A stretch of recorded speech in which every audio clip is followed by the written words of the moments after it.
Hello and thanks for staying with us. Welcome to Political Platform on Repa Radio and Africa Independent Television, AIT. My name is Amechi Anokwe. Now, a controversial remark by Islamic cleric Sheikh Sani Jingi describing Christians as infidels while canvassing support for a Muslim presidential ticket ahead of the 2027 elections has drawn condemnations and controversy across board. Many have expressed concerns that such statement can incite violence in a country where religion is most sensitive. We will examine the import of the statement by the cleric and implications for Nigeria's unity and peaceful conduct of the 2027 general election. Sheikh Nuru Khalid, a prominent Islamic scholar and former chief imam of Apo Legislative Quarters Mosque, will join us to speak on the need for religious leaders to pursue unity and tolerance in an election period. Sheikh Khalid has been speaking for years on religious freedom and tolerance, and he will offer perspectives. Well, before then, we'll tell you how the European Union has scaled down its involvement with Nigeria's 2027 general elections, with plans to send between 2 to 4 member electoral expert mission. Before now, the European Union sends a huge delegation of election observation mission to monitor Nigeria's elections. So from election observation mission to election expert team. Why the reduction in the level of involvement of EU in Nigeria's electoral process?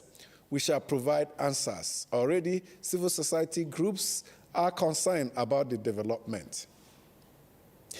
There were several protests in Osogbo, Osun State capital on Monday with just a few days to the governorship election in the state. Women groups and labor unions took to the streets in condemnation of violence, threats, and intimidation that have trailed the election. The Inter-Party Advisory Council has also been speaking up.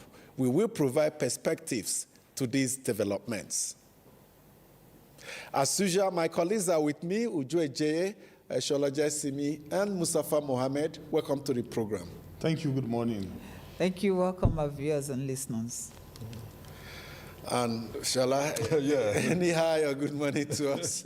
Yeah, good morning to those who are watching and listening to the program. Thank you so much. Let's start with some bias from the protests in Osogbo, Osun State on Monday. The first protest was by some women groups.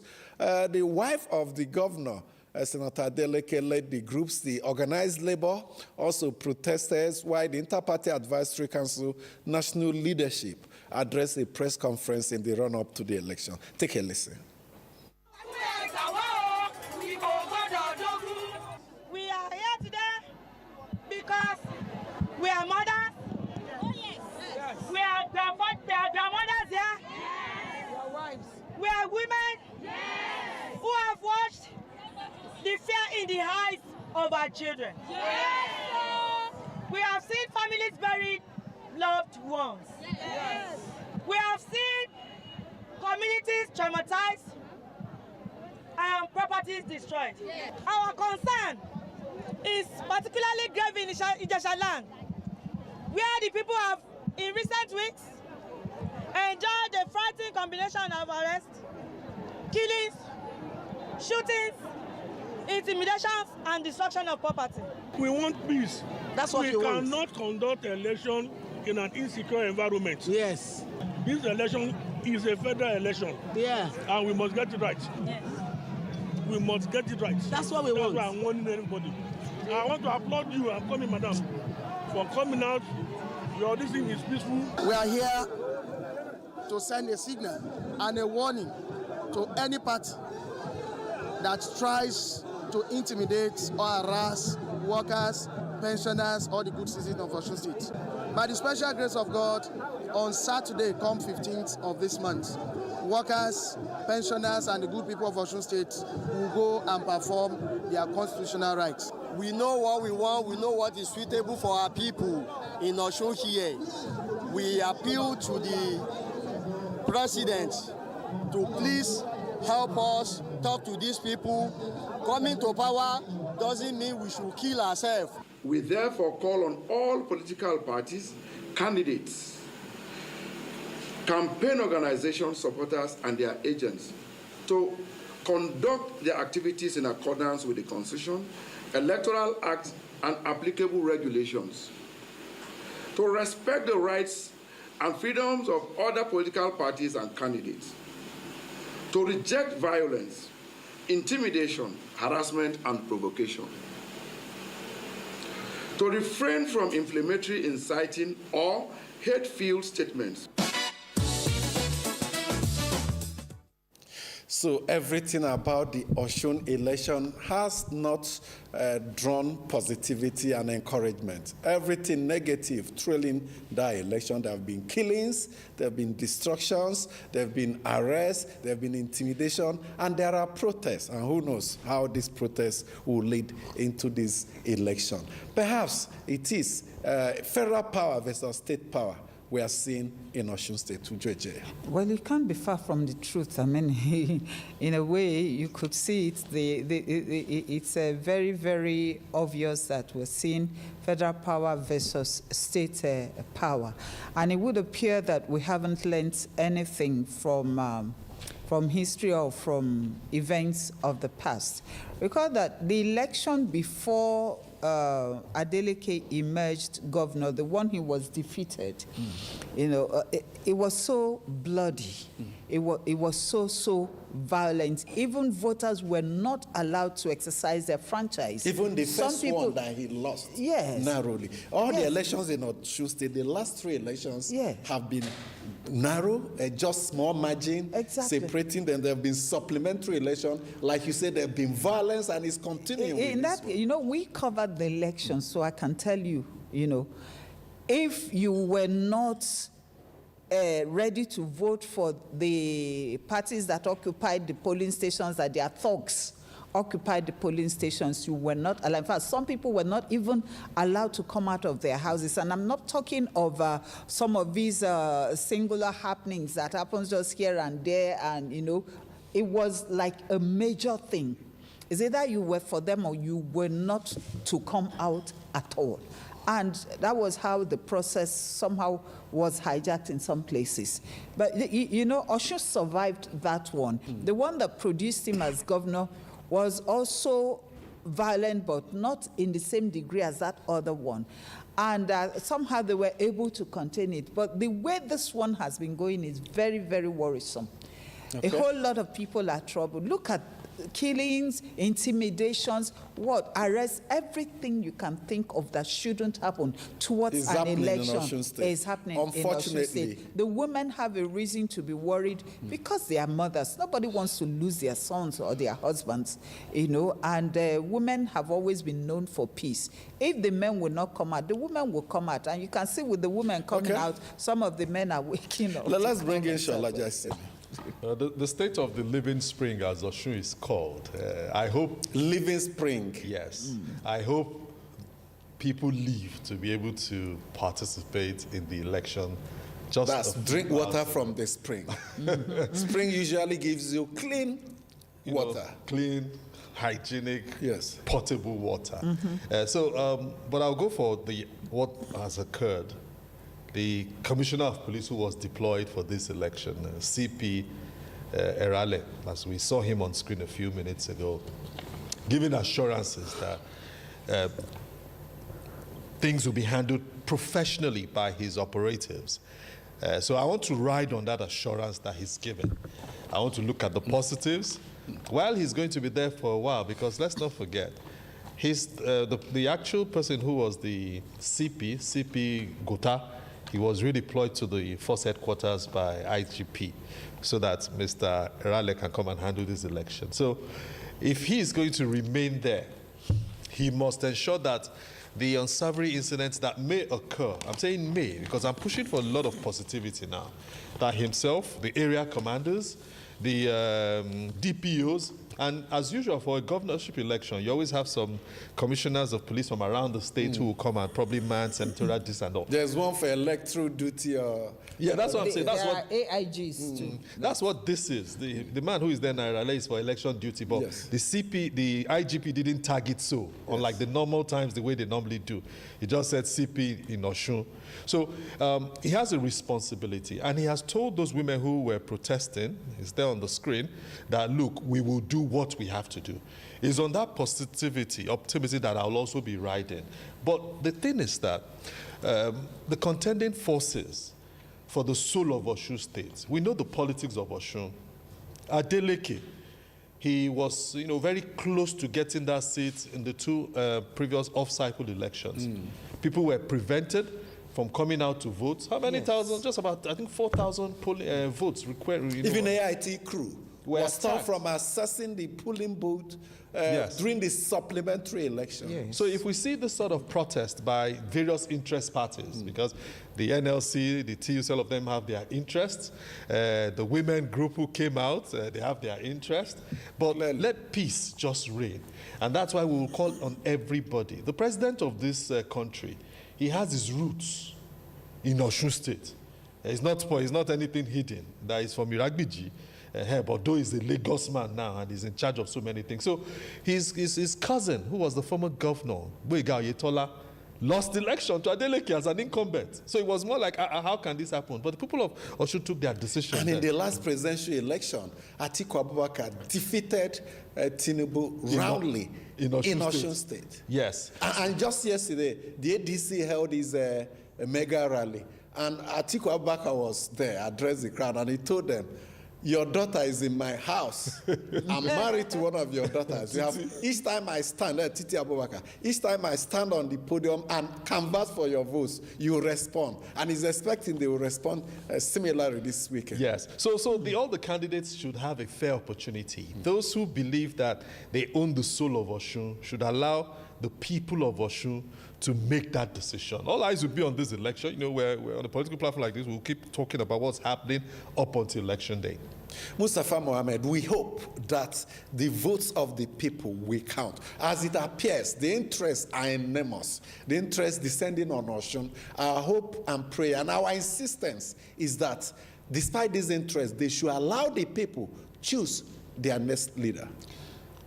If you say they should allow, Amechi, are you referring to politicians or are you referring to the federal government? All of them. I said both state forces, both federal forces. If there are foreign forces, we also should admonish them to do so. The Nigerian politicians, including the electorate, fail to learn their lessons.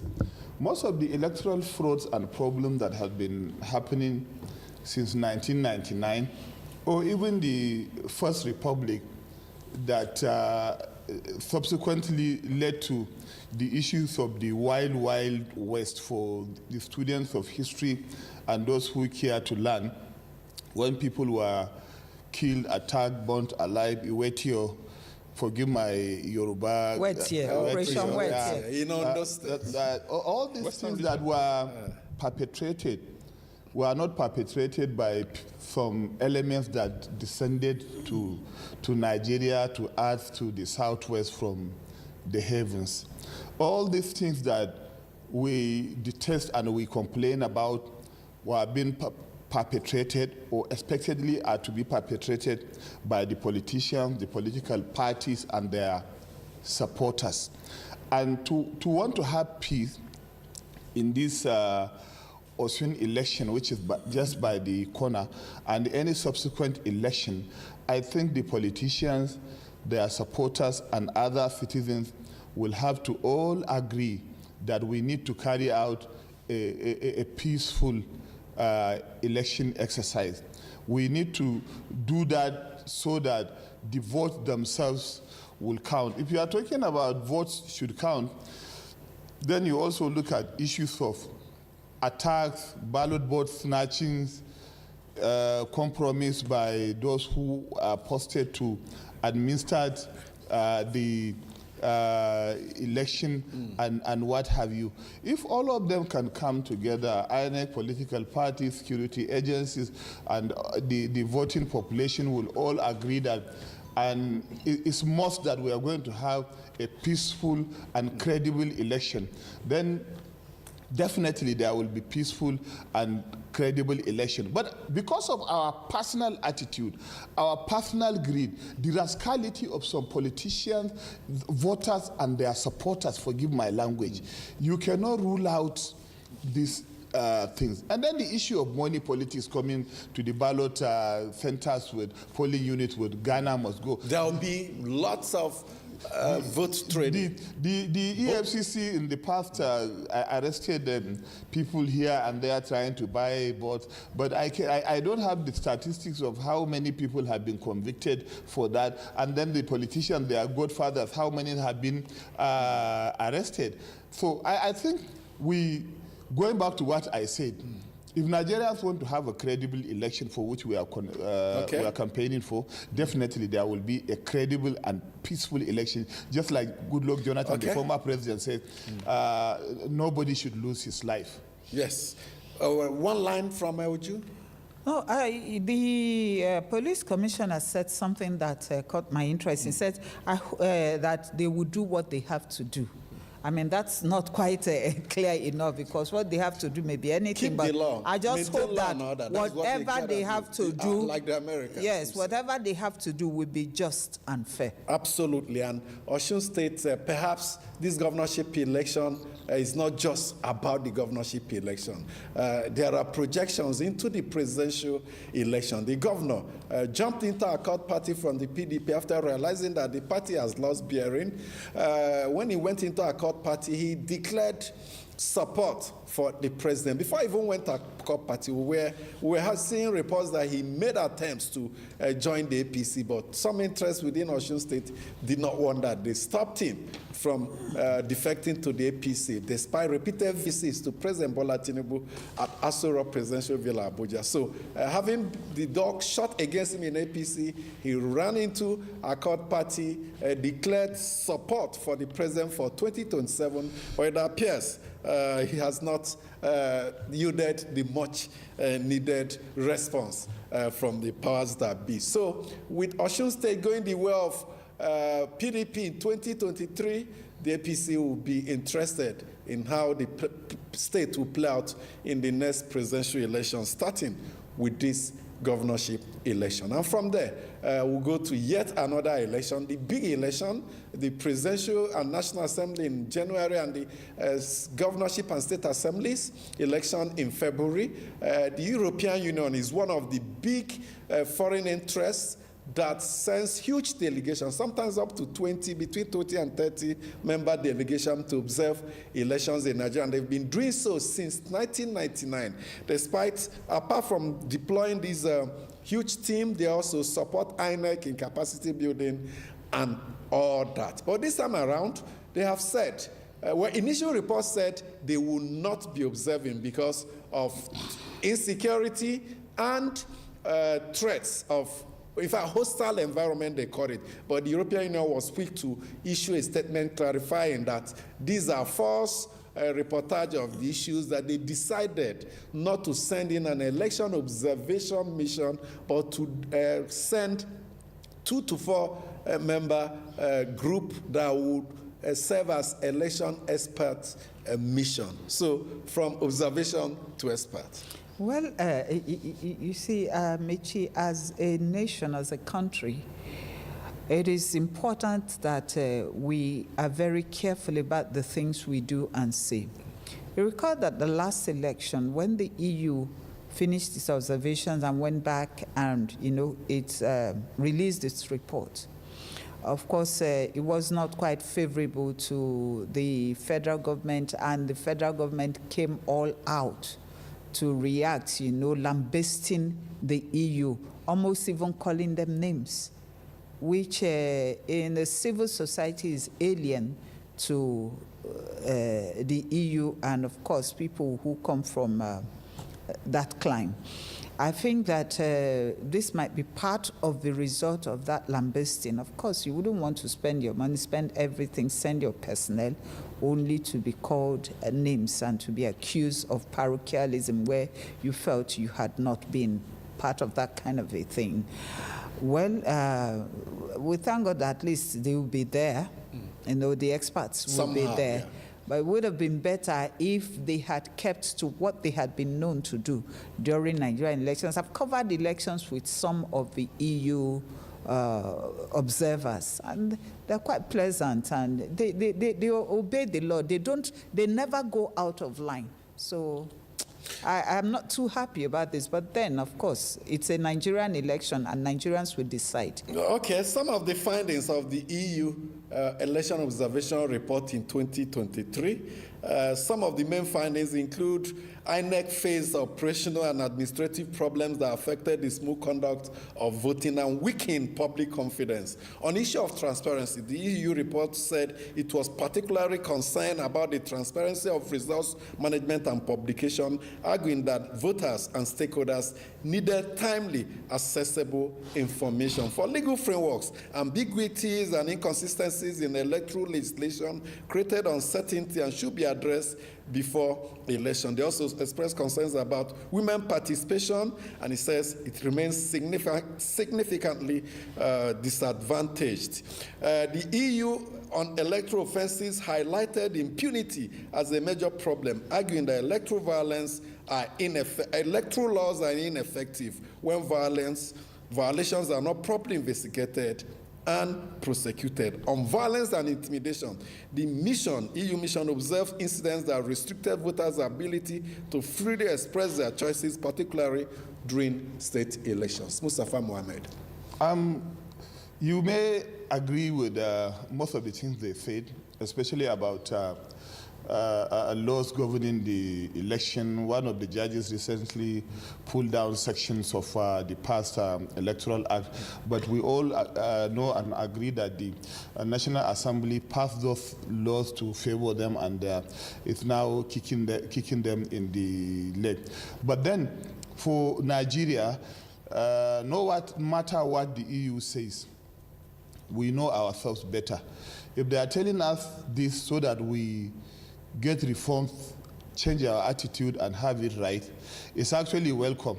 But if it's this, let me put it in local parlance, now you sabi, go die, then forgive my line of language, then I will disagree. In the past, we had foreign organizations and missions that predicted Nigeria will break, Nigeria will do this and that, and it never came to pass. And despite their pullout, I don't believe that the next general election will be a disaster. We and others, including civil society organizations and the political parties and other citizens, have been challenging INEC to give us a credible election. All those observations, let them put them on the table, okay, and make sure they get it right. And then the chairman of INEC had the mandate to prove every Nigerian's right, despite the very doubts that Nigerians have about his personality. The European Union has a right to scale down, because that's what this is.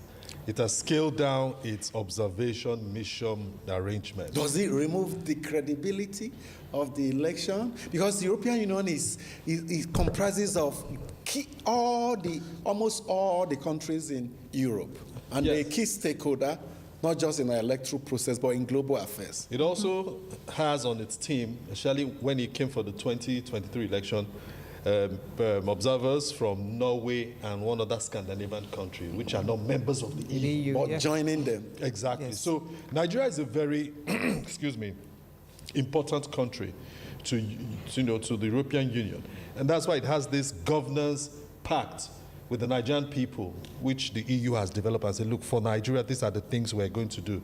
Good governance, promotion, credible elections, upholding of the rights of the citizenry, rule of law, and all of that. So the EU has a responsibility to continue to look at how we're faring. Nigeria is not an island. At the moment, it's not a pariah nation. It's there in the Committee of Nations. By September, a delegation from this country will be at the UN General Assembly talking about the progress we have made. Of course, I don't expect anybody to get to that podium and talk about any retrogression or stagnancy or so to say. So if it's the president that will be there, good. If it's his vice who has gone in the last two for the UN General Assembly, VP Shetima, good. So the EU often looks at everything that happens. It has a responsibility and it has a right to scale down. Nobody has any reason to quarrel the EU for this decision. So when the news broke yesterday and, it did some interpretation that I looked at the statement, I also went a little further to ask more questions. I said, why are we shouting? If the EU says 4 people will sit in Abuja in a hotel room and collate something, let them collate whatever they need to Unlike collate. in the past where they dispatch almost 115 people across the country. Yes, almost 3 persons to each state. They go to some state capitals, they touch 1 or 2 towns nearby.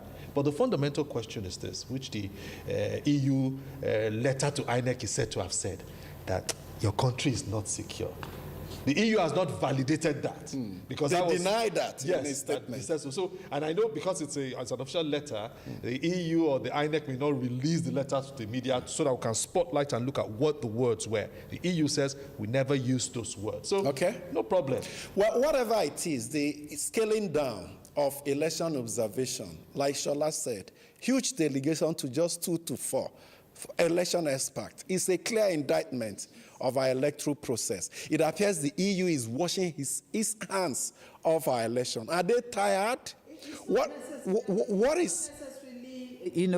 an evaluation of our electoral process is the reaction of the government to the recommendations that they made, I believe. That's what I'm saying. With sincerity. Are they not seeing improvements made? Are they saying we have done our own bit, we are going out? Because in 2019, EU report about the outcome of that election was positive. The government clapped, even though the opposition wasn't quite happy. But in 2023, EU report was indictive of the election. The government wasn't happy. In fact, there were even some civil protests in front of EU delegation mission office in Abuja. These are some of the issues that could have led to this decision. When it gets to a point where people, some persons, some civil society persons will be protesting against EU's involvement in our electoral process, what do you expect them to do? They will likely downscale, and that is what they have done. But the good news is that the rest of the world is still interested in Nigeria's electoral system and this forthcoming election. The International Republican Institute will be coming. Its pre-election team will be in Nigeria next week, and they will be going around speaking with interest group members, stakeholders, taking notes, and once they do, usually after the pre-election team, they will now send their main election team. Let's also hope that the Nigerian National Democratic Institute, the other major NGO in US, because it's usually a joint delegation of IRI and NDI. Let's also hope that they will send monitors, because we need all eyes on our election, both local, regional, continental, and international, to ensure and enhance its credibility. Let's go for a break. When we come back, we'll welcome Sheikh Nuru Khalid to speak on religious tolerance and religious leaders' involvement in our electoral process. Do stay with us. The stories now break online. Don't miss anything from our real-time updates and exclusive content. Follow and participate in discussions on live TV studio programs to shape the narratives. Subscribe, engage, and share from AIT.live at AIT_online on X, AIT Online on Facebook, Official AIT Live on Instagram, TikTok, and Threads on YouTube. Stay connected with AIT. On air, online, on live. A great future awaits you at Veritas University, Abuja, where champions are made. Screening for admission for the 2026-2027 session commences at the University campus in Buari, Abuja. Prospective candidates should come along with relevant documents and 2 recent passport photographs. Admission is available into all approved programs, including our newly introduced courses in artificial intelligence, cybersecurity, data science, information systems, and theater arts. Candidates are encouraged to upload their credentials through the admissions portal at www.admissions.veritas.edu.ng. For inquiries, call 0803 939 8830 or 0708 685 8143 or visit www.veritas.edu.ng. Veritas University, seeking the truth. Ahmad Bola Tinubu wanda ya daga tutar siyasarsu ya mata kirari da Muslim na ce ina ɗaya daga cikin masu daga tutar musulunci in kira jama'a ku taho mu yi Muslim. Na sani cewa kafirai na jin zafin wannan kalma. Thank you so much for staying with us. That's the Sheikh in Jingi, right? Jingi, yes, in Kanu over the weekend, talking about issue of Muslim ticket, making reference to the fact that it shows Muslim dominance in Nigeria, referring to Christians as infidels. Statements that have elicited reactions from across the country. But joining us in the studio now to offer perspective on issue of religious tolerance and how religious leaders should get involved in politics is a man who has for decades worked towards enhancing religious harmony in Nigeria using different platforms, even digital platform. He was the former chief imam of Apo Legislative Quarters Mosque, where he was speaking truth to power. Some persons were uncomfortable and they had to find ways of getting him out of there, but he has not stopped speaking, and we have brought him here today to join us and offer perspective on how to ensure that we get things right. Thank you so much, Sheikh Nuru Khalid. Thank you for having me. Let me have to start with that. Why is the borderline? Because Islam spoke about recognition of Christianity and the people as people of the book. And then in chapter 3, Ali Imran, Ta'alaw ila kalimatin sawa, let's come and have an understanding, bainana wa bainakum. Then now you have people trying to preach hatred and verbal attack, calling people who have Bible, who go to church as infidels, which we all know is wrong. And as a scholar, I think you need to respond to that. Well, first of all, we have to understand the pillars that build the bridge of unity between people. I'm talking of integrity. I'm talking of dignity and respect of human rights. If you don't understand that you have a duty of integrity as a person, and that duty is to promote unity and social cohesion, especially as a scholar, you will not understand that the Quran stance of people who are not the religious, who don't believe in the religion, have right. That is the stand of the Quran. The first thing that Muhammad sallallahu alaihi wasallam did when he migrated to Medina was to have what we call the Constitution of Medina, which affirms the right of the Jew, the Christian, and the non-Muslim Arabs. Now, for someone to reject the name given to the Christians and the Jew in the Quran, Ahlul Kitabi, that's what Mustafa was referring to. People of the scripture. They have a scripture which came before the Quran. That's the Bible. That's the Bible and the Torah. Old Testament. The Old Testament, the Injil and the Torah, the New and the Old Testament. So for someone to reject that name and try to call them Arna or pagans is very dangerous. But the issue, the bottom line is, who is behind this man? Who are those benefiting from his statements? You know, the statements are provocative. So if it is in unhealthy nation, it will not happen.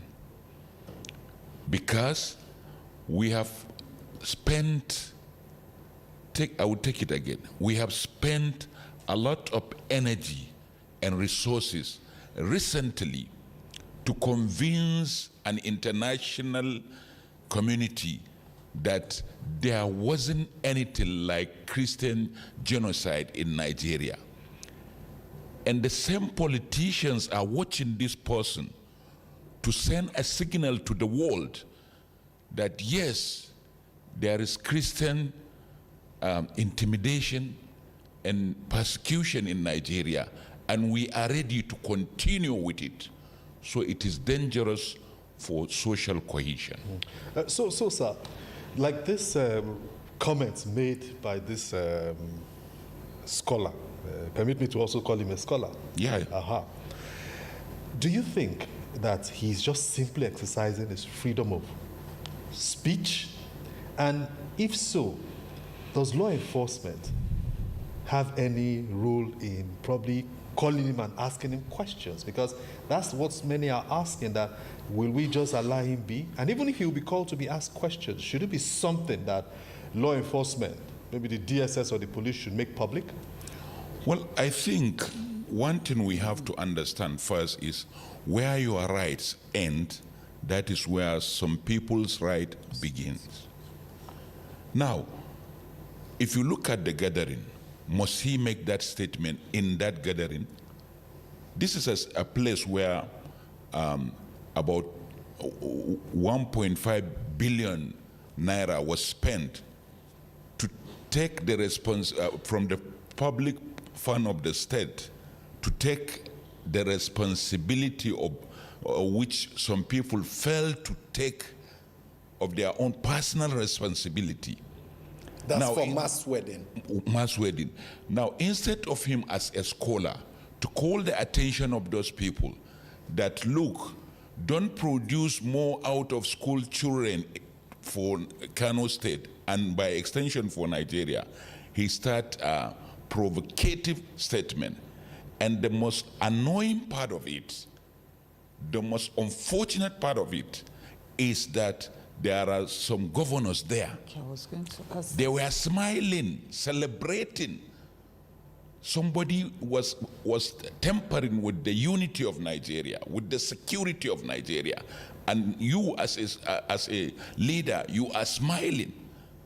So now this is where the security personnel have to come in to caution him that he should mind his statement. He should not continue to attack the unity of Nigeria, to destroy the social cohesion of Nigeria, to be attacking a reasonable number of Nigerians. I will say that it is not enough even for the security to caution him.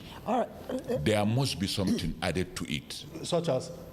The presidency and the ruling party should disassociate themselves from this. We are not yet to hear from. We are yet to hear from the president. We are yet to hear from APC as a party, but we've heard from Femi Fani-Kayode, who condemned it strongly. Do you expect these people to come out, like you said, to openly and immediately dissociate themselves from it? Of course, if they are concerned with the unity of Nigeria, if they are concerned with a free and fair election in Nigeria. I have been wondering since I saw the visual. Now the governors were there, they didn't react, they were laughing, almost applauding, and then wondering what the effect, the impact of this would be on maybe some of the younger ones, the Muslims who are there, who may not have been hearing this part of your scripture that you shared with us today, and then seeing these ones that they look up to? Oh, you know, like sanctioning what the man was saying, maybe not outrightly, but through their body language. What effect, what impact would it have on them? It would add fuel to the ongoing crisis, religious intolerance crisis that we are having in Plateau State, in Benue State, and other parts of Nigeria. Mind you that these people can attack a sitting governor because he says he wants security in his state. I'm referring to the Niger State governor. Yes. How much attack have they given him? Because he said he wants to ensure that there is security in Niger State. So they are out to destroy Nigeria. They are ready to do anything, and they have backing from the political, personals. You know, you were in Jos in 1978, 79, when that sect started preaching, condemning every Muslim that refused to follow their sect as infidel, as pagan, as kafiri. And as a result, we had several crises in Kaduna, in Plateau. Now the Governor Umaru Bago of Niger says, any preacher who attacks either Christians or fellow Muslims during preaching or sermon will face the wrath of the law. And a lot of Nigerians who want peace, who love peace, agreed with that governor. Do you think the other governors should follow suit? Of course. I'm agitating for a law in Nigeria that whoever used the word kafiri against or arni against any person should be brought to book. If we want security in Nigeria, if we want to have a strong social cohesion, and if we want to live in peace, unity, and harmony, these are words that in the old national anthem you find them, and in the new you find them because of their importance. And now somebody is trying to destroy it because of his religion. So looking at all of it, because it's about faith and politics, and it's said that religion is the opium of the people. Talk about of religion. The masses. Yes. Karl Marx. It galvanizes and all of that. Yeah. But if it's politics, which we know, not a few say that it's about whatever we can use to have the upper hand against those who we think the opponents. Yes, on the other side.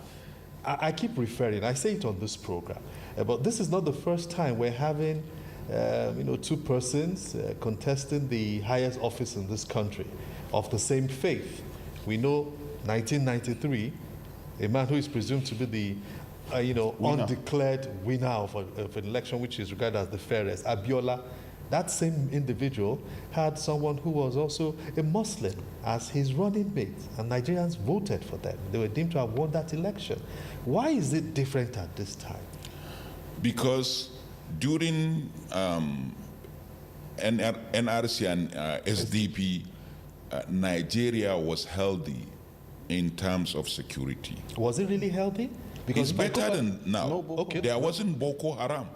There wasn't Laukurawa. There wasn't Ahmadiyya, Mahmudawa, and there wasn't bandits. You can move from Sokoto at night to the south, to the west, to anywhere in Nigeria. So it was healthier than today. That's true. And remember the recent National Security Advisor contested also with a Muslim running mate. Yes, Fola Adiola. Yeah, and there wasn't tension by that time. Why? Because the politicians by then were not using unhealthier way of campaigning. This is a wrong way of campaigning according to our constitution. Religion should not influence the process of campaigning and election in Nigeria, according to the Constitution of Nigeria. So you see, now that we are having this, some people are, unfortunately, some people are mischievously using the religion to spoil the polity of the country, and by extension to spoil the security of the country. And Nigerians are peace-loving people. We have to say no to this kind of things. It reminds me of, during the 2025 presidential election, because we need to go back and 2015? 2015 rather, when the then incumbent vice president, Namadi Sambo, told a rally that, you people here, don't vote for so-and-so party. The vice presidential candidate will turn everywhere into churches. It's there in public record. So I'm trying to say that the political elite in this dispensation, maybe let's say this Fourth Republic, or the middle part of this Fourth Republic, have not been fair to the Nigerian people, even at that level. Yeah, it's because that they are compromising Nigeria for their political interests. If not, why should you compromise the unity of Nigeria? Why should you compromise the security of Nigeria? Why should you put ahead and forget the importance of the security of Nigeria, despite the huge resources and energy that Nigeria is using to fight insecurity? Let me say, we have to ask them, how many lives should Nigeria sacrifice for them to stop this kind of thing? Because we have had enough of death numbers in Nigeria. We can't afford to have more. It should stop, and somebody must open his mouth and say enough is enough for them. Okay, for want of time, this last question, if you can make it brief for us to indeed take our meals, what should be the line for religious leaders preaching in this election period? Where they will draw the line? The line is the peaceful coexistence of the people. Because if you are a religious leader, you are a father to all. Not those who believe in you only, but to all. I think our religious leaders should understand this. And lastly, the issue of expansion or Islamization or Christianization of Nigeria should stop. You don't need to say that you want to Islamize all the people of Nigeria for you to be a good preacher.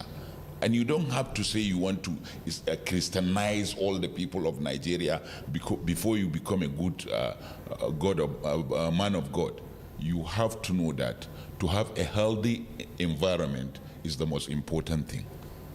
Thank you so much, Sheikh Nuru Khalid, for giving us perspective and setting the course for us to follow. Food for thought for everybody, especially religious leaders. Thank you so much for joining us today. Thank you for having me. Let's have you come into the program now as we share some of the mails I've sent to our email platform.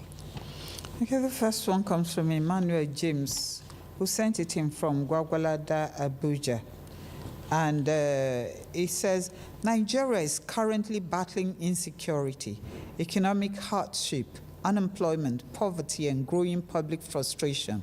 This is not the time to make Nigerians feel that their religious identity should determine who deserves political power, or rather incite hate between us. A candidate should be judged by competence, integrity, character, and the ability to govern all Nigerians, not by whether the candidate and running mate worship in the same way. The 2027 election should be about who can fix Nigeria, not which religion controls Nigeria. Nigeria belongs equally to Muslims, Christians, and citizens of other beliefs. No religion should have to defeat another for Nigeria to succeed. And John Peters sent our next one from Port Harcourt. It says a Muslim sheikh was seen publicly saying that those opposed to a Muslim ticket should wait for their own turn, alongside remarks that allegedly describe people of other faiths as infidels, and many other uncomplimentary and inciting comments in the presence of 3 governors who were busy laughing and clapping for him. This is not about Christianity versus Islam. It is not about North versus South. It is about the survival of Nigeria as one united nation under the law. We cannot continue to normalize divisive rhetoric simply because it comes from people we support politically or religiously. Nigerians expect protection, not indifference. Okay, Marcel Ofor has written in from Lagos, the commercial capital of Nigeria. I think there's something you people missed to highlight during today's, probably meant yesterday's program. Yes, yesterday. The imam or preacher called all Nigerian non-Muslims infidels. However, the use of the word infidel in the public and in the presence of 3 Muslim governors led by a so-called cleric was rascally reckless, mischievous, insensitive, sacrilegious, and needs strong reprimand from all quarters. It's the high point of dangerous religious sensationalism that could endanger national conflagration. It's beyond politics. It's pure hate. Omolayo John writes in from Orozo. Orozo is in Abuja. Peaceful political participation means we disagree without destroying. It means campaign without thuggery, election without bloodshed, and governance without intimidation. Osun State citizens must know that election is not war. God bless Nigeria.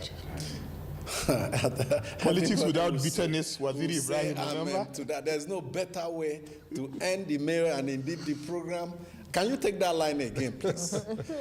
For emphasis. Okay, Osun State citizens must know that election is not war. God bless Nigeria. Amen. Did I hear you say amen? Amen. And then let it be that it's only the citizens that will decide who rules them and not any other forces. That's my own concern. Remember Waziri Ibrahim, the former petroleum minister of blessed memory in 1979, his campaign slogan has always been politics without bitterness. Yes. GMPP. Yes. Yes. Yes. That is it for today. Thank you so much for joining us. We'll come back tomorrow, Wednesday, for another edition. On behalf of my colleagues, my name is Amecha Napu. Have a good time.